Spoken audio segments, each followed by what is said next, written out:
Welcome to My Hometown, the program that explores clubs, organizations, businesses, and issues across Nassau and Suffolk counties and sheds light on the different towns that are making a difference. Hello and welcome to My Hometown. I'm Bill Horan, along with my co-host, Nassau Community College student Mike DeMarco. Today we want to introduce to you a non-profit organization called Last Hope Animal Shelter, who are dedicated to the rescue and rehabilitation of death-due pound, stray, and abandoned animals. Sounds like a worthy cause, and I love animals for sure. Let's learn more from our guest, Joanne Anderson, Last Hope's Outreach Coordinator. Joanne, welcome to My Hometown on the voice of Nassau Community College, 90.3 WHPC. Thank you for inviting Last Hope. Joanne, first of all, as we ask everyone, tell us, how have you personally been making life go during this pandemic period? Myself? Yes, your organization. Well, the organization had to mutate, to adapt. So there's been several stages of what we did. We had to shut down, just like everybody did have to shut down. So what we had to do is the resident population went to foster care, mostly with volunteers. And we still could do adoptions through foster care. But the beauty of foster care is that many of these volunteers became what we call foster failures and adopted quite a few of the dogs and cats that happened to be at the shelter at the time. And some of them were seniors, so that worked out really nice, that these are senior dogs or cats that would not have found a home as easily and just sort of like softly went from their foster to forever home. So that worked. Yeah, that actually, for all the horror that this has caused, the animal rescue world has actually had benefits, and I'm not gloating about that, but there have been. And I mean, a lot of people read about how pets were in high demand, and it was true. And in such high demand that our adoption numbers did not go down. They stayed the same. We just had to do everything differently. People, if they were to come to the shelter, when we did gradually reopen and have pets in the shelter, they had to have appointments in advance. They had to be masked. No more than 2 people could come at a time. We did a lot of the dogs, meeting the dogs outside in the parking lot. That's good. You know, we're in Wantaw, and we lease what used to be Bidewey's Adoption Center in Wantaw. So we have quite a bit of, they have quite a bit of property. So they would meet the dogs outside. You can't do that with the cats, but everybody would be in the meet and greet room, but it wouldn't be like a whole family. It would be 2 people at a time, and then other people could come and meet. So that part changed. Also, our transports from out of state, which we do for dogs, the whole law of supply and demand changed also. The fact that the town shelters were doing better with their fosters and adopts, so the Long Island shelters did not need us as much. And we were bringing in more dogs from the south, and we were actually going further south because even the upper south was doing better. So we started taking dogs from Georgia, which was new for us, and Texas. The further south you go, it tends to be the more there is a problem with overpopulation. So, like I said, the numbers did stay the same, and there was a really high demand. And that, towards the beginning of the summer, is when that sort of leveled off. But there was a lot of talk about people returning their pets, and that was hyped as far as we were concerned. People returned their pets for the same reasons, you know. So, we did, like I said, we stayed the same. In fact, we went up with cats. Well, that's good news. We're glad to hear a good story, Mike. So tell us about Last Hope Animal Shelter. What's the core mission all about? The core mission is to help animals that are in dire straits. So Last Hope, the name came from the two women that formed the organization 40 years ago in the Huntington area. And what they were doing was, at that time, dogs and cats had very little time in the town shelters. So death due is like a last hope term. The ones that were about to be put to sleep were the ones that they would get. So that was the initial mission, was to take animals off the street and dogs from the shelter that were in the worst. But Last Hope's mission has become much broader in that it's not just about adoptions and placement. That's very important, but community outreach is important too. And one of our big portions of the community outreach is what we do for feral cats, because the feral cat problem is not under control. So, and the cat overpopulation, most of them do stem from cats that were abandoned, that the next generations become feral. So we have a lot of programs for, it's called TNR, Trap, Neuter, Return, where we subsidize or completely pay for the spay and neuter of a lot of feral cats, and if they're tame, they come into our program. So that's one of the parts of it. We do things to help people keep their pets, low-cost vaccines. During the pandemic, it wasn't just a case of money. There were a lot of people who couldn't get vet appointments. So we had a free rabies clinic just for people to be able to catch up with things like that, because it wasn't, you could have $1 zillion, but you couldn't get a vet appointment. Now, Joanne, I have a question that just came when you mentioned something before about getting dogs from different parts of the country. Is there a state or states or a section of the country that's known for the best dogs? Like if we think of football players, often we think of Texas. And what happens is that what our shelters were filled with 35, 40 years ago, they're no longer filled with these absolutely adoptable, lovable shepherd mixes and spaniel mixes. But in this, you don't see them in our shelters, and if you do see them, there's 50 holds on them now. You see the poor pit bulls that are in competition with each other to get homes. So the further south you go, the highly, highly adoptable dogs do not get homes, and if they get put to sleep, and if they do get homes, they get homes that were as irresponsible as the home that gave them up the first time. So it's a question of getting them out of Dodge. But so there's no one section, but from. we're seeing that our Georgia dogs are incredible. Their personality, their temperaments are incredible, and they're not like the Kentucky dogs are mostly hounds, hunting hounds that were discarded. So I call ourselves the Beagle halfway house, because we adopt out so many beagles. But the further south you go, you would think it would be hounds, but it's all kinds of mixes, lab mixes. We get a lot of Great Pyrenee mixes. But now I have to remember the best dogs from Georgia. So far, yeah. Ask for one of those sweet Georgia dogs. We call them Georgia Peach Pups. Georgia Peach Pups. Okay. Yeah. Now, let me ask you, how long has Last Hope been in existence, and how has it changed? This is our 40th anniversary. So Last Hope has been around for 40 years. It started with 2 women. We're all volunteer. Now we have approximately 500 volunteers. 500? Yeah. We have over 200 dog volunteers, about 100 cat volunteers, and then we have people who do other things, like do fundraising, work in our thrift store, things like that. So there's a lot of positions. Yes, where there's a lot of positions, either, yes. I'm guessing for seniors or younger people who are starting their climb up the ladder. And, people they come to us with incredible talents, so we put their talents to good use. Oh, that's a win-win. It's like, it is. It's wonderful. I mean, we have people with medical backgrounds, so they come and work in the medical program.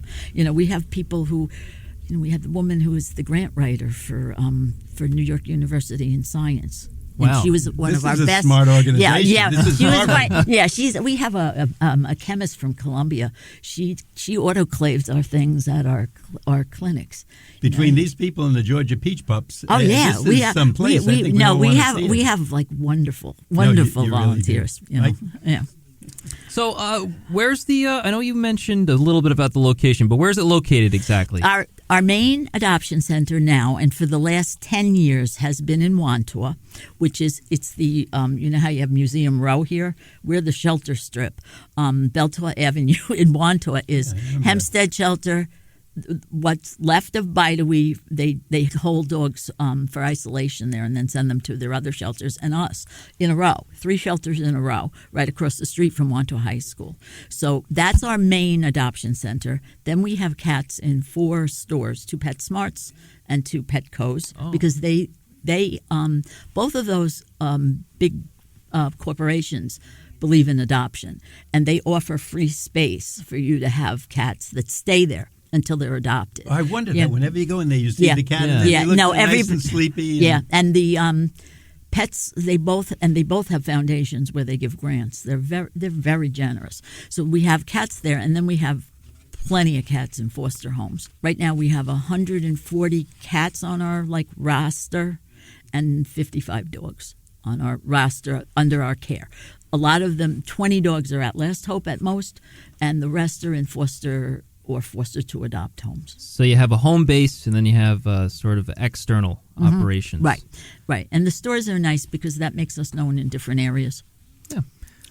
Well, before we continue, I just want to say that you are listening to My Hometown on the Voice of Nassau Community College, 90.3 WHPC. My name is Mike DeMarco, along with Bill Horan, and today we are learning all about a nonprofit organization located here in Nassau County called Last Hope Animal Shelter, who are dedicated to the rescue and rehabilitation of death due pound, stray, and abandoned animals, with our guest, Joanne Anderson.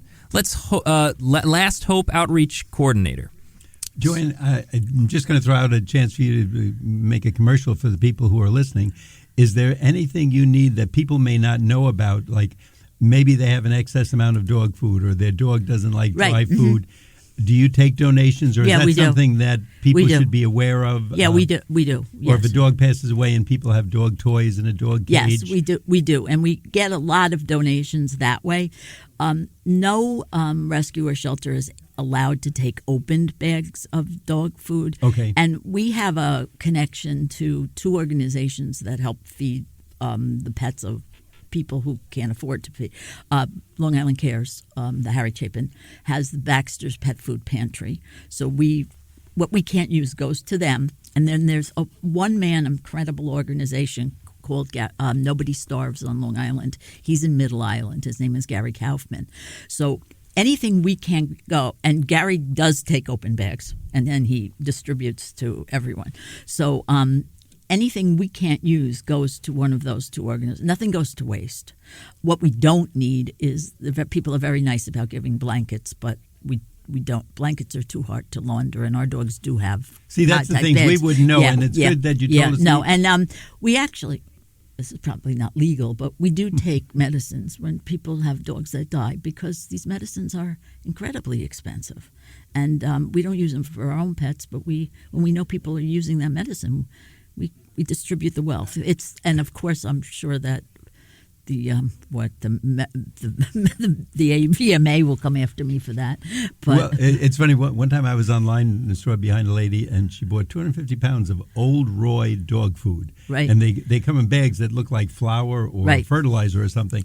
And I just thought that, obviously something at some point in life, if the dog passes or the dog doesn't eat it anymore, some dogs get finicky. They want a different type of food. If that food's there, it can be used for a good purpose by donating to your organization or contacting Chewy is an you. Incredible company, because if they send something that the pet won't eat, or if they send the wrong thing, they always say give it to a rescue organization. They don't say send it back. That's great to know. Yeah. You like to deal with those So a lot of organizations. times we'll get donations that it didn't even cost. People got their money back, and we got the food. So it's absolutely it's wonderful. a win-win. And I think a lot of us, we like to feel we're helping some living animal, even if we don't have a puppy or can't have a dog. Right. If we could at least help that dog for some reason, we have extra pet food or can donate, or our services, like you said, you have a lot of volunteers, and it's a great way to feel good and about the yourself. thing is, we are not picky about cat food, because our dogs eat a certain brand and our cats eat a certain brand, but there are many people that are connected to us that are feral cat caretakers or feeders. So, and even feral cats can be fussy, but tough. They get it. We'll take any brand, canned, because those people, even when they're trapping, when they're not trapping, they go through tons of their own money just taking care of the colonies that they take care of. No, that's great to so know. we have a feral food pet pantry. Good to know. Yeah. Mike? Well, it's funny. You just reminded me of last year I was living in New Jersey. I was in a town called Rahway. And they had, for whatever reason, the town was known for having an abundance of stray cats, so many cats. And we lived right near the police station. And there was actually a few people who worked at the police station actually come out. They had a designated area for the Rahway cats, and would have all food lined up for them, and they would all come eat over there. But yeah, it's I guess I understand. I guess That's an whatever you can interesting story. I get didn't them. know Yeah. But was Rahway spay and neutering them too? I don't know. Yeah. Actually, because that you're not helping unless you're doing that. there was a lot, and it was interesting because before the winter, I would see them, and then the winter would come, and obviously animals find a place to hide, or they we don't know where they sometimes end up to survive through the winter. But then in the spring they'd come back. I don't know if they're a new generation of cats or not, but there was a lot of them over there, and hey, they could have used your services. Yeah, and the thing is, it's not a last hope thing. The whole world, once a cat is spayed or neutered through that and released or returned, the left ear is cut on a 45-degree angle. Oh, really? When they are under anesthesia. It doesn't hurt. It's like being pierced. But it's the sign to the caretakers, this cat is already spayed or neutered. Don't trap it. This cat already has a rabies shot.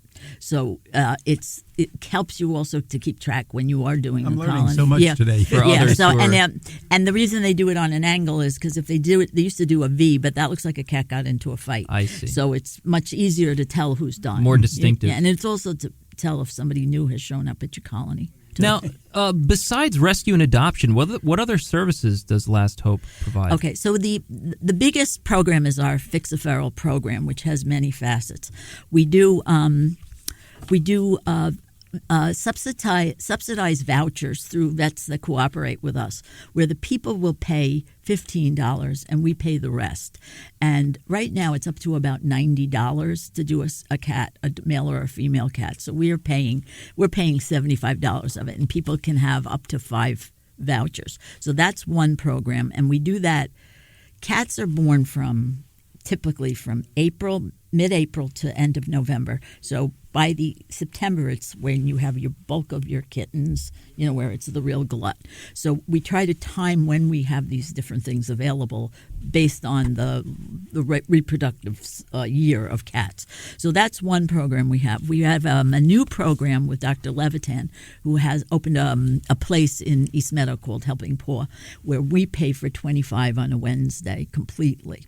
And then because of COVID, we had to stop doing our public clinics where vets volunteer their time. They're like MASH. And we had to stop doing it because everybody was so close together. And we're having our first public clinic that we've had since the day before COVID on Sunday. This week in November. But that will be the people bring the cats in, and we'll do up to 50 cats. And the veterinarians, the vet techs, everybody volunteers their time. And then the caretakers don't even come into the hospital. It's at a hospital in Huntington, my pet's vet. Dr. Brooke lets us have her hospital for the That's day. really nice that the people work together and it's, are so caring for the animals, Yeah, et cetera, and et that's cetera. one of the things about Last Hope. Like, we work with veterinarians very closely. We work with the town shelters very closely. We split the bills on dogs and cats, depending on who gets the better discount at the vet. Now, we wheel and deal. The Last Hope Animal Shelter, how do you get funded? Is this government funding? No, or do you have a fundraiser? we're a private 501(c). So we have to do everything differently. So our we get donations from people, individuals. We get grants, which have to be used for specific things. So, like I was talking about Petco Foundation, like if Petco Foundation gives us, like, say, $15,000, it'll be for something specific that we put in for, either for something with ferals or for something with bringing dogs up on a transport. We just got money from the ASPCA through Subaru. Subaru is very dog friendly, and it's $4,000 to bring. I called it transport and tune-up because you want to try to work in the cars, right? So it's the dogs are coming up on the transport. It helps to pay for the transport and their tune-up, all their veterinary bills to get them ready for adoption, and and we have to justify that we spent the money that way. So there's grant money. Then there's also our fundraisers. And we do things like, which all stopped during COVID. Sure. So we're back to supermarket bingo is a big deal because you can have 300 people there. Wait, tell us about that, because I know there's people who love bingo. Yeah, supermarket, and it is. And it's the people who come are the people who follow the bingos. So supermarket bingos, you used to give them baskets of groceries, but it's not practical because it's things people don't want. So now we give them, like, they win gift certificates to a grocery store rather they buy their own food. So those are huge fundraisers where even the town of Hempstead is allowing you to have up to 300 people.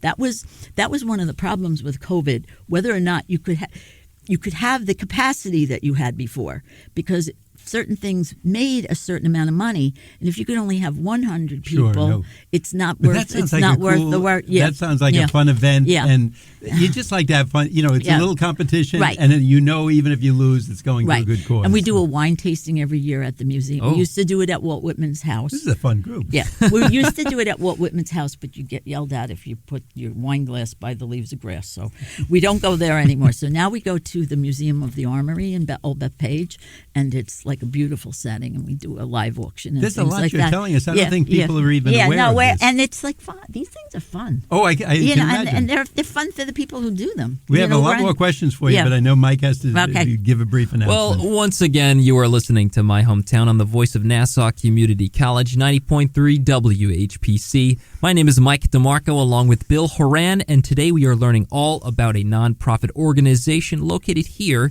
in Nassau County called Last Hope Animal Shelter, who are dedicated to the rescue and rehabilitation of death-due pound, stray, and abandoned animals, with our guest, Joanne Anderson, Last Hope's Outreach Coordinator. Now, Joanne, can you tell us... Could I just say one more thing about fundraising? Yeah. We have a thrift shop now, and I'm the queen of the thrift shop because I absolutely love it. And it's in Huntington on New York Avenue, and it's like catty-cornered from where the book review was, which is very sad because we come there and then they go out of business.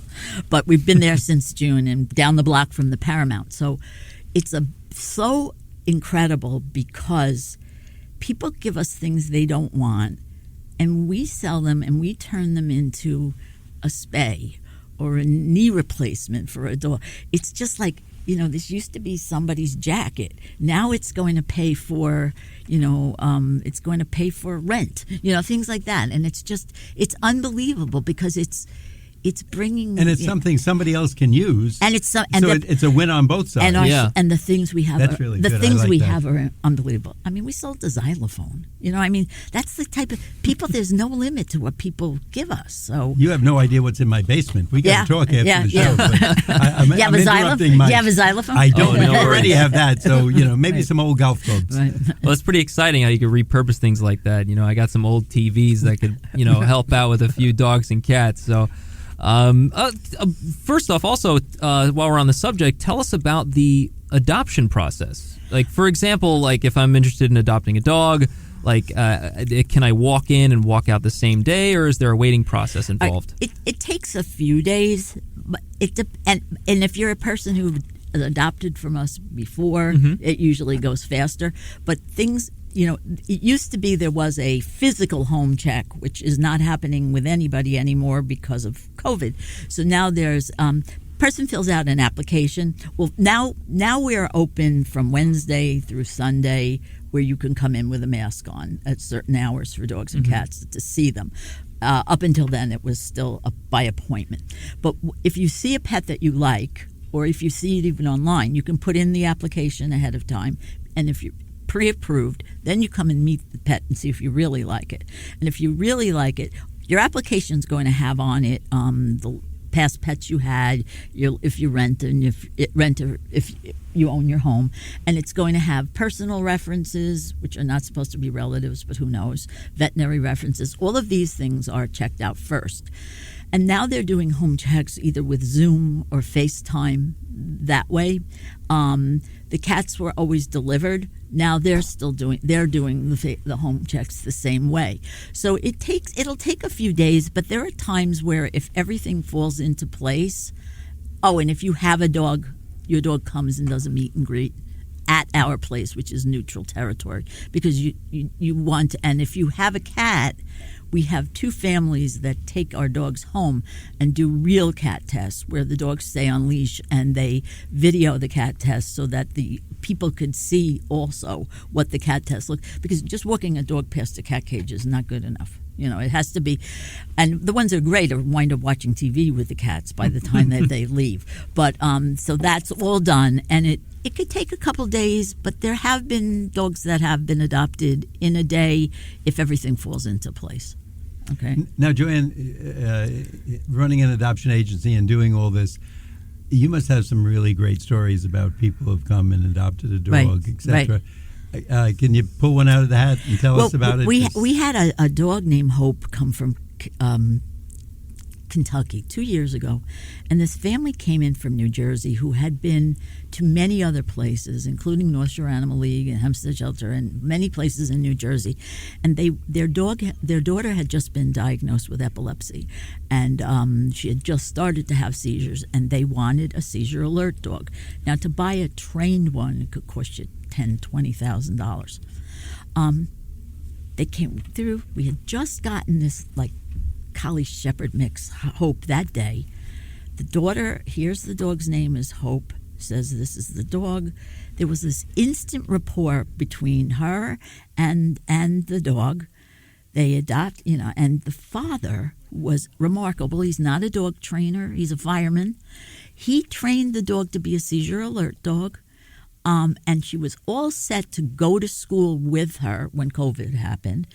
But they were invited to, there's a Epilepsy Awareness Day in April.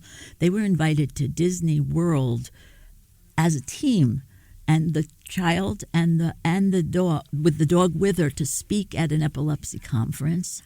I mean, the dog is perfect. She alerts them. She alerts her to when she's going to have a seizure, and the seizures are much less. She was a wonderful student. So the dog knows ahead of time? Yes. Wow. And the I didn't even know the that father existed. just studied how to do this, and it was we were like, he's never going to be, you walk out the door and say, this is wonderful, but he's never going to be able to do this. But he did it, and she's absolutely remarkable. So that makes us, I think, even more that we all want to donate or do something for you, because when you hear a story like that, and especially, and it was the name, all about the name, but there was this connection. And when there are certain dogs who are so tuned in to their person, because we have another dog, and it's a doctor, and his youngest daughter is intellectually challenged, and he promised his daughter it was like a behavior thing. The dog that they have is tuned in to them. And when they got that dog, they were on Breakfast with the Beatles the next morning. Wow. Because they're fans of the show, and he announced that the dog was their new dog. And yes, this is a radio connection. You really do have some great stories for us. Before we wrap up, I want to let you have the opportunity to tell our audience, if hearing this, they either want to adopt a dog, volunteer, or offer you some, maybe for the thrift shop, or even help out there or something. Mm-hmm. Yes. Give us your little pitch. How do we get in touch? Email, phone? Well, yes. We could email Last Hope. The main number for Last Hope is 631-425-1884. 425-1884. And then if you want anything that's like thrift store things to come through me. We do all of our we had a humane education program that's on hold, but we do tours and things like that. But also we have children that are volunteers with their parents. Cat volunteers can be 12 and up. Dog volunteers are 14 and up. And they volunteer till they're 18 with their parents. And some of them have gone through college, come back. The parents always stay. The parents started out as the partner for the kid, and they stay long after the kids. This has to be our best feel-good show ever, even better than the alcoholic ice cream. No, you really did a great job. I think you've given a lot of us opportunities. We do about 500 cat adoptions a year and about 300 dog adoptions a year. Joanne, we want to thank you. Unfortunately, we're running out of time. That's fine. No, but thank we want you our so audience much. to know. No, and come see us. Come see Joanne Anderson at the Last Hope Shelter's Outreach Coordinator. And Joanne, we appreciate you taking the time and telling us such feel-good stories. It makes us all feel good about it, and I think we want to take part. So thanks so much, and we hope to have you back in the future. Thank you very much. Yeah. Thank you. I'd like our audience to know I'm Bill Horan. I'm here with Mike DeMarco, and we want to thank you for listening to this week's special edition of My Hometown. We like to get your feedback on My Hometown. Send your comments to WHPC@ncc.edu. Nassau Community College, where success starts and continues. Till next time, this is Bill St. James. And remember, there's no town like your hometown.